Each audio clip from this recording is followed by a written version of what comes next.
Goldilocks stopped when she came to the bear's house and began to wonder who lived there. "I'll just look in and see," she said. And so she did. But there was no one there, for the bears had all gone out for a morning walk, whilst the porridge that they were going to eat for breakfast cooled upon the table. Goldilocks, being very mischievous and also rather hungry from her walk, decided that the porridge smelled so good, and she began to wish that the people of the house would come home to invite her in to have some. But although she looked everywhere, she could not find anyone, and at last she could resist no longer, and made up her mind to take just a little sip to see how the porridge tasted. She snuck into the house and went to the kitchen table, where the porridge had been set out into 3 bowls. The great big bowl for the great big Papa Bear, a middle-sized bowl for the middle-sized Mama Bear, and a teeny tiny bowl for the teeny tiny Baby Bear. And beside each bowl there lay a spoon. So Goldilocks took one and helped herself to a spoonful of the porridge from the great big bowl. Ugh, how it burnt her mouth! It was so hot that she did not like it at all. Still, she was very hungry, so she thought she would try again. This time, she took a sip of the middle-sized bear's porridge, but she liked that one no better, for it was too cold. But when she tasted the teeny tiny Baby Bear's porridge, she liked it just the way it was, and so she ate every drop without thinking twice.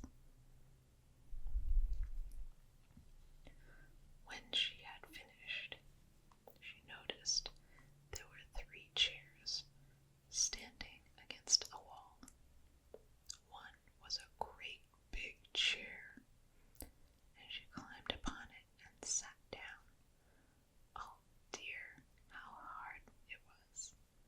She was sure that she could not sit there for long, so she climbed onto the next chair, which was only a middle-sized chair, but it was too soft for her taste. So she went on to the last, which was a teeny tiny chair, and it suited her perfectly.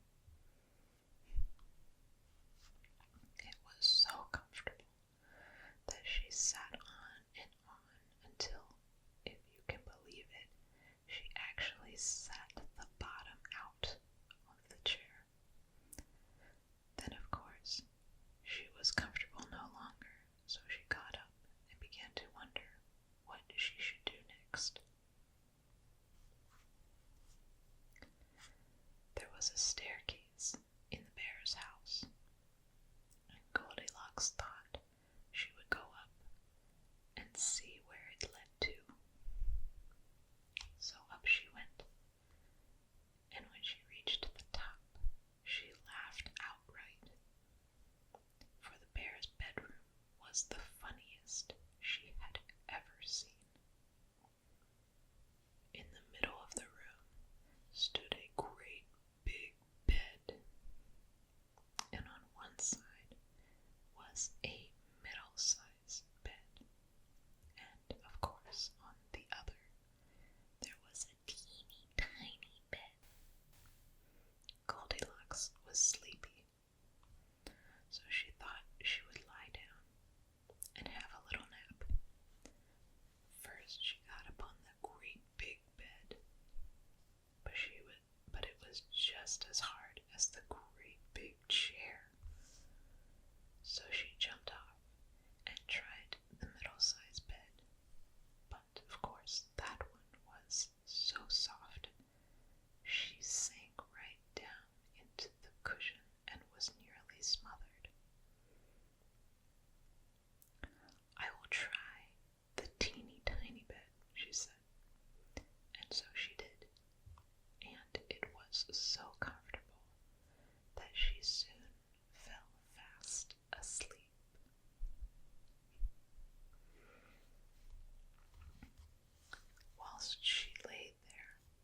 big chair, he cried out in his great big voice, "Who has been sitting in my chair?"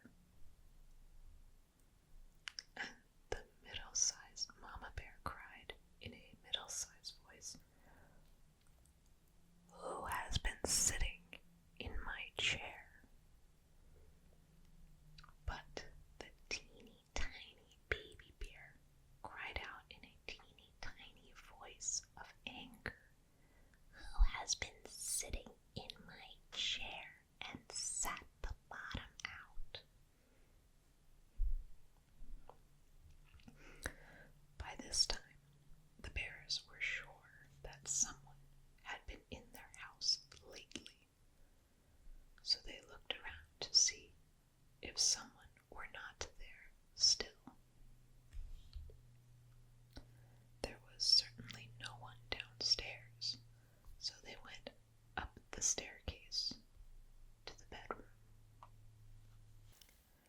As soon as the great big Papa Bear looked at his bed, he cried out in his great big voice, "Who has been lying in my bed?"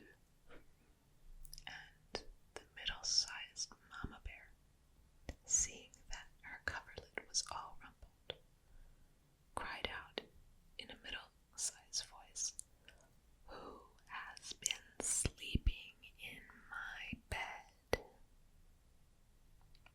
But the teeny tiny baby bear cried out in a teeny tiny voice of astonishment, "Who has been lying on my bed and lays there still?"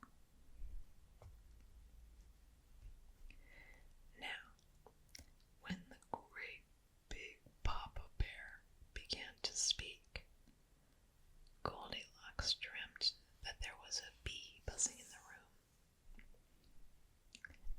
And when the middle-sized mama bear began to speak, she dreamt that it was flying out of the window. But when she heard the teeny tiny baby bear begin to speak, she dreamt that the bee had come back and stung her on the ear. And up she jumped.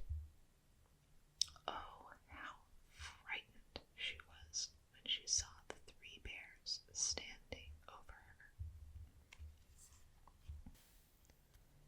She hopped out of bed and in a second was out through the open window, never stopping to wonder if she had hurt herself in the fall.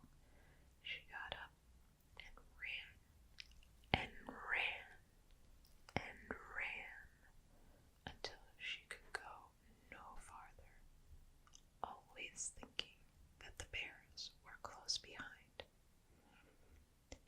And when at length she fell down in a heap on the ground because she was too tired to run anymore, it was her own mother who picked her up, because in her fright she had run straight home without even knowing it.